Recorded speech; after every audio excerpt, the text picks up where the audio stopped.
Bismillahirrahmanirrahim. Assalamu alaikum wa rahmatullahi ta'ala wa barakatuh. Bienvenue dans cette série de vidéos pendant cette période de confinement où je vais présenter des cours informatiques pour les groupes MPSI1, PCSI1 et première année OCT du CPGE Moulay Hassan Tanger.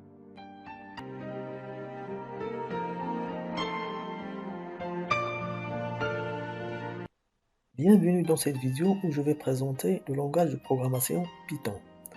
Donc, Python est un langage de haut niveau, c'est-à-dire un langage de programmation orienté vers les problèmes à résoudre qui permet une approche modulaire, impérative, c'est-à-dire il utilise les boucles et les tests conditionnels, et orienté objet, et qui permet d'écrire facilement des programmes à l'aide des mots usuels en anglais et de symboles mathématiques. Il est portable, c'est-à-dire il peut travailler sur n'importe quel système d'exploitation, soit OS, Mac, Windows, Android, etc. Il est dynamique, extensible et gratuit. Python est développé depuis 1989 par le Hollandais Guido van Rossum et de nombreux contributeurs bénévoles. Comme nous avons vu dans la partie algorithmique, la programmation est l'art de commander à un ordinateur de faire exactement ce que vous voulez. Et Python compte parmi les langages qu'il est capable de comprendre pour recevoir des ordres. Que peut-on faire avec Python? En réalité, on peut faire beaucoup de choses.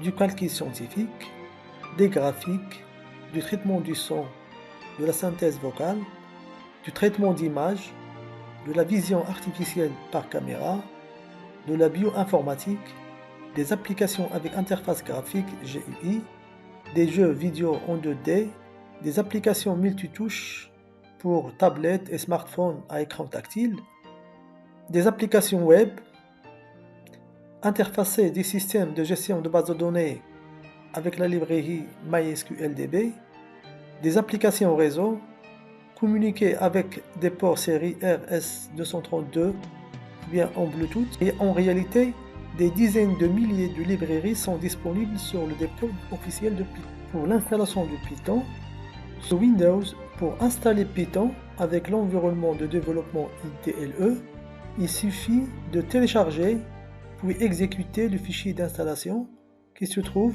sur le site officiel http www.python.org/download/windows. Sur Linux, Python est préinstallé sur la plupart des distributions Linux. Après avoir installé Python, vous pouvez l'ouvrir soit à travers le menu démarrer ou bien cliquer sur les icônes sur le bureau. Vous pouvez ouvrir soit l'invite de commande. Vous pouvez travailler ici en mode interactif, c'est-à-dire de manière dialoguer avec lui directement depuis le clavier. Bien, vous allez utiliser IDLE. Python. C'est quoi un IDLE? Un IDLE est un environnement de développement intégré. Pour Python, il propose un certain nombre d'outils. Un éditeur de texte pour écrire programme,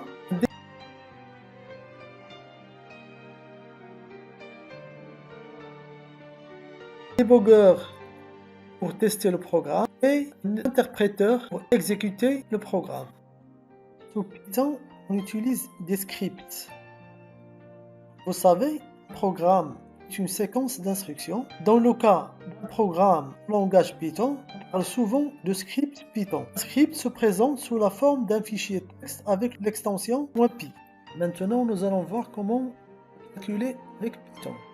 Comme j'ai déjà dit, Python présente la particularité de pouvoir être utilisé de plusieurs manières différentes. En mode interactif, c'est-à-dire de manière à dialoguer avec lui directement depuis le clavier, en créant des programmes, scripts et les sauvegarder sur disque.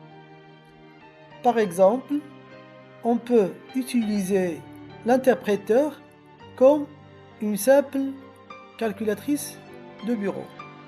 Par exemple, je vais taper ici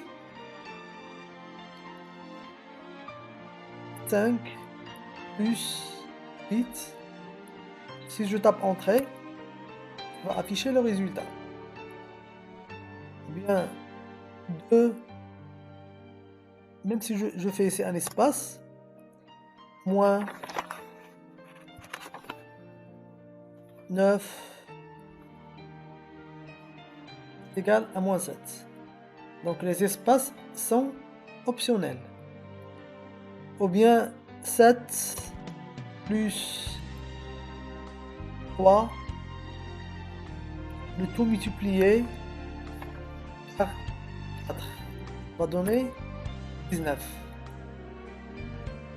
Mais, entre parenthèses, 7 plus 3, et je ferme la parenthèse, multiplié par 4, ça va donner notre résultat qui est 40. Donc, la hiérarchie des opérations mathématiques doit être respectée. Un autre exemple, 20 divisé par 3.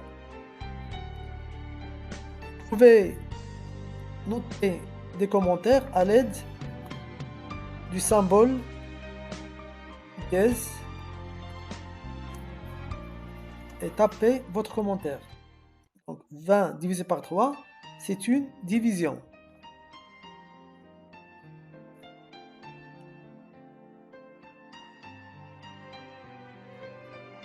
Donc le résultat c'est réel ou bien float. Par contre, 20, si je mets deux signes de division, 3, j'ajoute un commentaire ici, division entière,